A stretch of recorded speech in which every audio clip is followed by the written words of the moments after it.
Good morning, everybody. Welcome to our happy place. My name is C, and I am the owner of CLM Custom Designs on Etsy, and my channel is All Things Crafting. So today I wanted to show you how to do some screen printing. You may have seen my other video where I was screen printing on a t-shirt, but today I am doing placemats. So I'm going to take you along for the ride and show you how to make these screen printed placemats on burlap. So if you're interested in figuring out how I did this and how you might be able to do it too, stick around. Let's jump into the intro.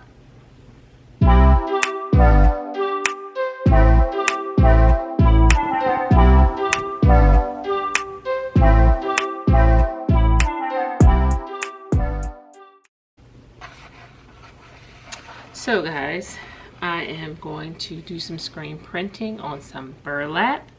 The burlap was ordered from Amazon. It came in a box like this in a pack of 4 of these burlap placemats. So they just come framed like this in a pack of 4.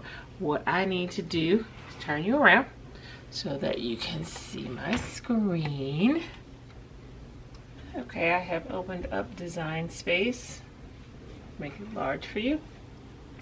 I am simply going to go into my images and I am going to type in giraffe because that is the mascot.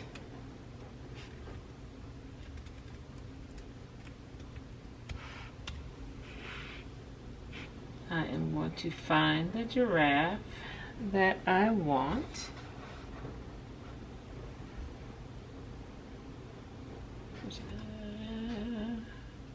See this one right here, click on it, and I am going to add it to the canvas. Here's the giraffe. I'm now just going to add my text, which is just going to be the school name, which is Whining.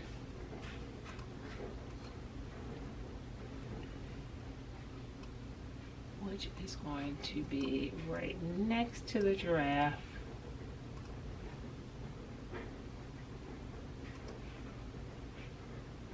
We need to choose the font that we want, which you can choose any font.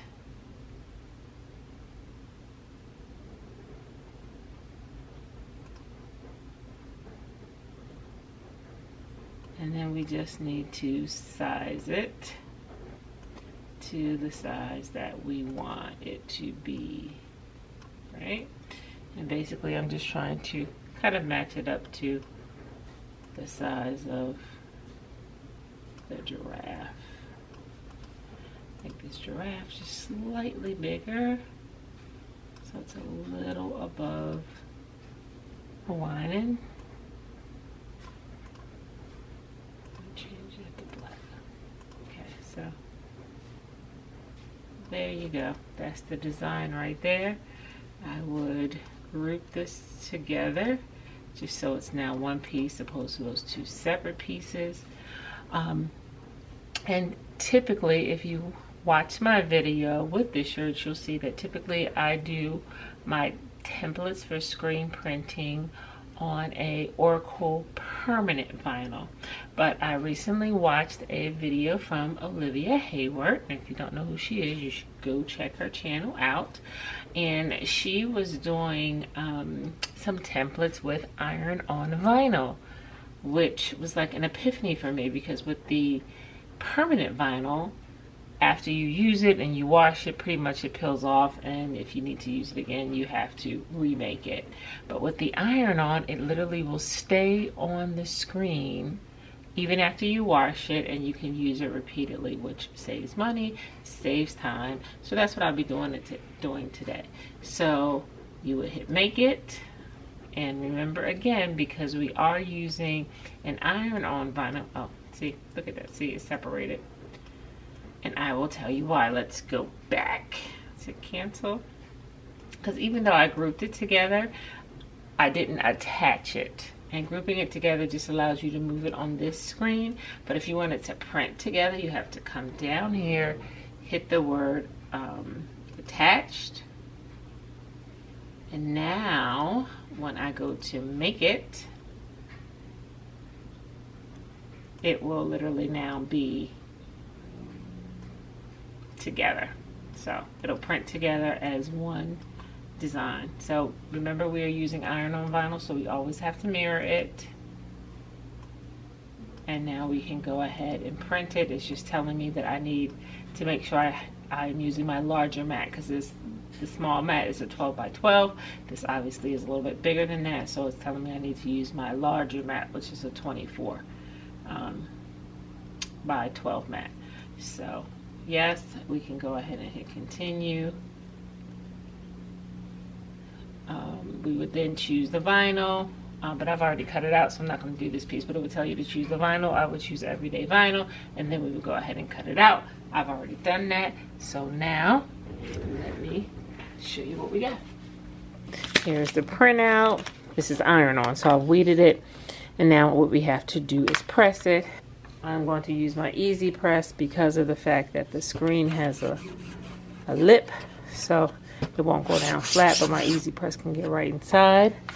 Basically, you flip it over, you lay the design down, take the easy press, and you iron it on. That's what you would do, just like you would a shirt. Then it's all done, you have it, you're ready to go. As I said, I kind of did this ahead of time just to make sure that it would work out for me. And so here is the completed screen. So it's on here. I've ironed it on the underside. You see it's stuck. Here we go. So now we are ready to take this over to my screen print and get busy. I'll meet you there. Okay guys, we are over at the screen press. I'm ready to put my screen inside. Put my screen inside. I need to tighten it down, not completely though, because I have to make sure I have find my centerpiece. I am going to grab my burlap. I need to cover this with a sheet of paper.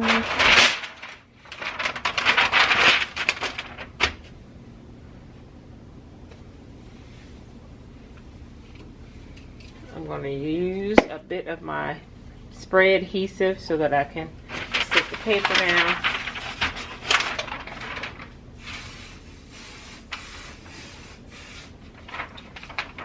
Wait for it to get a little bit tacky. And that is just simply so that when I run the ink through, it doesn't get on here, as I'm doing several mats. It'll just get on the paper. I may have to change that periodically, but that's okay.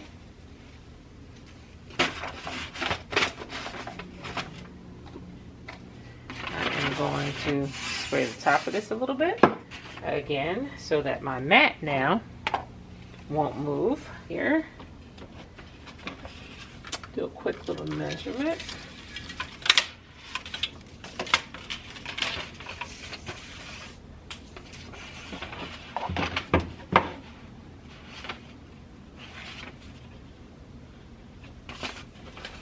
Pull back just a hair.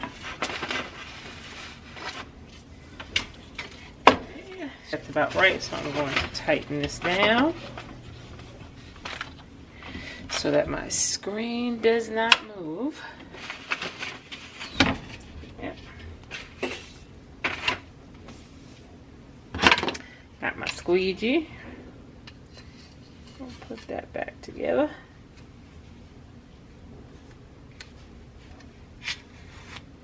There you go. Okay. I am using Speedball paint. I am using it in this royal blue.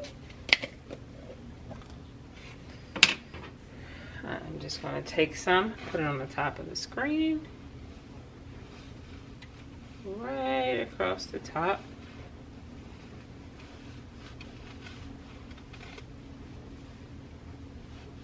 all the way so that it covers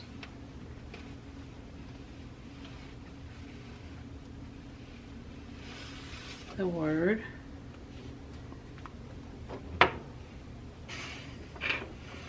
So you can see that right there. Then I put it across the top.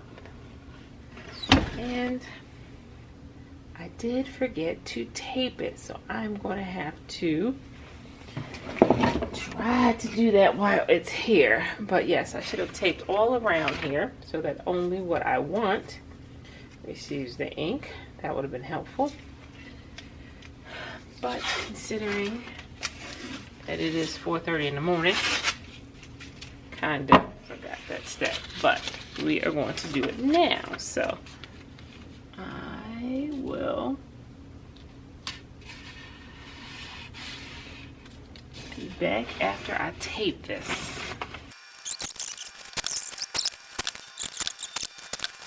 Okay, got that ink across the top.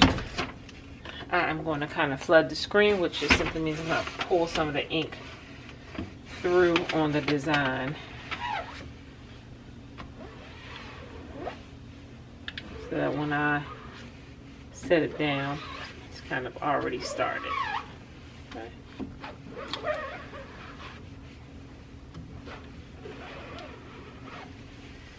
Alright, now I'm going to put it down. And we now are going to pull through the ink so that it actually transfers. You need decent pressure. Make a couple of passes. And then because this is a long design, I will go the opposite way as well. One through press. See what we got. We pick it up all in one fell swoop. Bam. There's the completed print. I need to put it somewhere so it will dry without folding on itself, touching anything. Because we need that ink to be dry so that we can then do the final pressing. Simply will clip it with a clip from my drop ceiling rungs and let it dry overnight, or at least a good portion of the day, and then I will press it. So that's kind of how that works. As you can see, I now have ink on the paper, so I need to get rid of that so that it doesn't get on the next placement. You guys know I always tell you that if we make a mistake, we can fix it.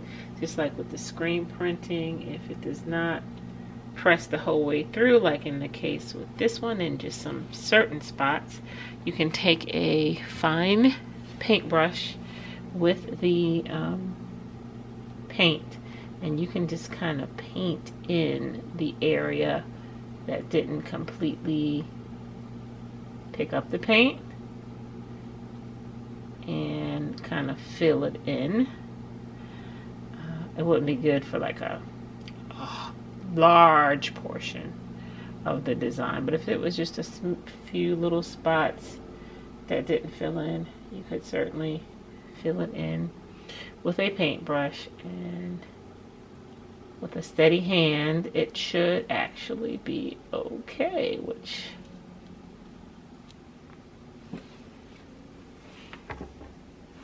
I just did. Just filled in the bottom of the words that didn't come out. Instead of trying to press it back down where you might not get it in the same spot and it could double or whatever, you could do it that way and fix the problem. Okay, let's watch this screen and you'll be able to see the difference between this and the permanent vinyl. First, I'm going to take off the painter's tape and dispose of it.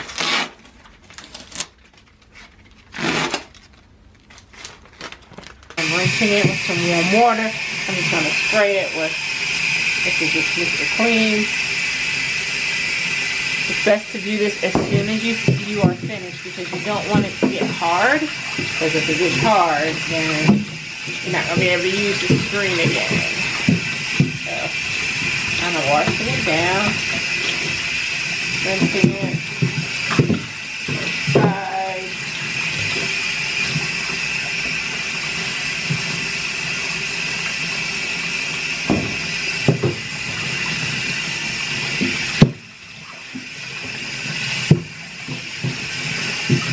Want to make sure you get off as much as you possibly can. Now the wood is obviously going to be stained because it's wood, and that's fine, but you want your screen to be clean of as much paint as possible, because maybe the next time you go to use it, you may not want to use the same color. So my screen is clean, it just needs to dry, and it will be ready for the next time I want to use it.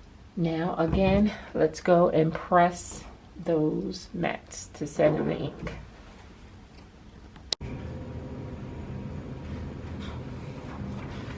Okay guys, we are back. It is all dry, and now we are ready to press it so that we can set the ink in. So I am going to lay it out on my heat press.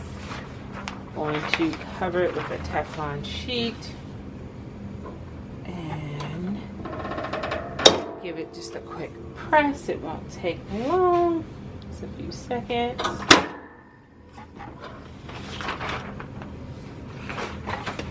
And it is now completely set in. It's dry, it's hardened, and now we are good to go. I think she may trim it out in some pretty color ribbon that kind of coordinates. But yep, other than that, it is all done. Thanks so much guys for staying with me to watch this video. Today what I showed you was how to screen print on burlap. I will link the card to when I did the shirt in here as well, so you can go back and watch that. But what I need for you to do to comment, like, and subscribe. I know a lot of you are watching, but a lot of you are not subscribed. So I need for you just to hit that button to make sure you don't miss any of the content that I drop weekly. Also, the notification bell is important, because that way you'll be notified and you won't miss anything. Soon, I will be going live, soon as in March, which is around the corner. I will be doing lives to answer questions. So if you have any questions, anything you want me to discuss on the live, please drop it in the comments below. Yeah, but anyway, until we meet again, guys, be safe.